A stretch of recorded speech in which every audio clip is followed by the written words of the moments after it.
people, hope you all are doing well.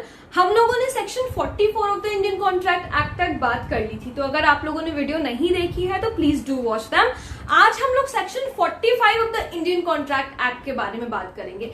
Section 45 हमें बताता है डेवल्यूशन ऑफ जॉइंट राइट्स। अब ये क्या है, चलिए देखते हैं।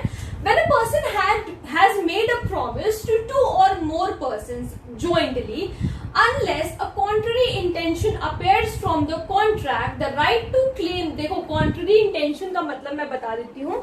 contrary intention का मतलब ये है कि मान लीजिए तीन अगर joint promises हैं, किसी ने तीन लोगों ने jointly कुछ promise किया है किसी को।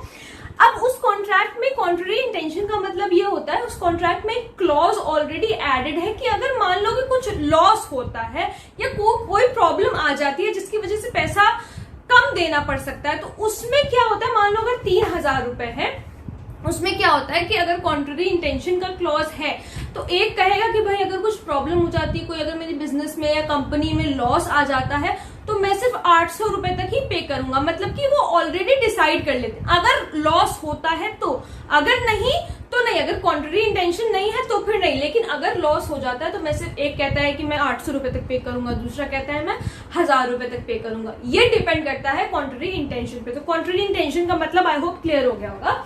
Unless a contrary intention appears from the contract। देखो अभी तक हम लोगों ने क्या पढ़ा है कि अगर तीन जॉइंट प्रोमिसर्स हैं, उसमें से अगर एक जॉइंट प्रोमिसर की डेथ हो जाती है तो उसका जो लीगल रिप्रेजेंटेटिव होता है वो पैसा देता है प्रोमिसी को, उन दोनों जॉइंट प्रोमिसर्स के साथ मिलकर के, जॉइंट सर्वाइवर्स के साथ मिलकर के।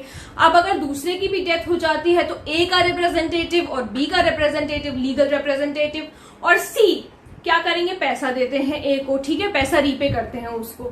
लेकिन अब अगर सी की भी डेथ हो जाती है, यानी कि किसी एक्स को हम प्रोमिसी मान लेते हैं, ठीक है।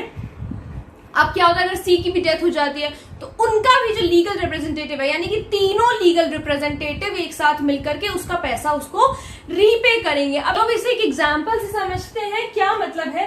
देखिए एक्स और वाई अगर ज्वाइंटली किसी कंसिडरेशन में ए को देते हैं 10,000 रुपीज, एक्स और वाई ने ए को मिल करके 10,000 रुपए दिए हैं। अब क्या होता है, अगर एक्स की डेथ हो जाती है तो क्या होगा, जब एक्स की डेथ हो गई तो एक्स का जो लीगल रिप्रेजेंटेटिव है उसके पास पूरे राइट है कि वो ए से अपने मालिक का पैसा, यानी कि अगर 10,000 रुपए तो मान लो कि 5,000 रुपए इसने पे किए थे इसको, मतलब इसने दिए थे और 5,000 रुपए इसने दिए थे, ठीक है। अब क्या करेगा, एक्स का जो लीगल रिप्रेजेंटेटिव है उसके पास पूरा राइट होता है कि वो ए से अपने मालिक का 5,000 रुपए वसूल करे, यानी कि ए को उसको 5,000 रुपए देना पड़ेगा उसका, ठीक है। अब इसमें क्या होता है, चलो पहले अब एक्स की डेथ हो गई तो उसका लीगल रिप्रेजेंटेटिव का काम हो गया पैसा क्लेम करवाना। अब अगर वाई की भी डेथ हो जाती है तो उसके भी लीगल रिप्रेजेंटेटिव का काम हो जाता है कि वो ए से पैसा लेगा और ए के नॉट डिनाई इट। तो दोनों के लीगल रिप्रेजेंटेटिव, यही बताया है इसमें कि दोनों के लीगल रिप्रेजेंटेटिव के पास राइट होता है कि वो क्लेम करा सके पैसा जिसको पैसा दिया गया है। हमने पहले क्या पढ़ा था कि तीन अगर मान लो जॉइंट प्रोमिसर्स हैं तो उनको वो लोग तीनों मिलकर के अगर उनमें से किसी की डेथ हो जाती है या तीनों की डेथ हो जाती है तो जो लीगल रिप्रेजेंटेटिव होते हैं वो पैसा रीपे करते हैं प्रोमिसी को। यहाँ पर उल्टा है, यहाँ पर क्या है, जो लीगल रिप्रेजेंटेटिव है वो पैसा क्लेम कर सकते हैं कि भाई हमारे जो मालिक का पैसा है, जो आपको जो प्रॉमिस हुआ था उसको आपको फुलफिल करना पड़ेगा, यानी कि जो आपका जो पैसा आपने लिया था वो पैसा आपको वापस करना पड़ेगा। तो यही हमारे राइट बताते हैं इन दोनों के कि आपको जो पैसा है वो वापस करना पड़ेगा। They have the right to claim the money given to A. So I hope आप लोगों को सेक्शन 45 भी आसानी से समझ में आ गया होगा। बहुत ही ज्यादा आसान से सारे सेक्शंस हैं।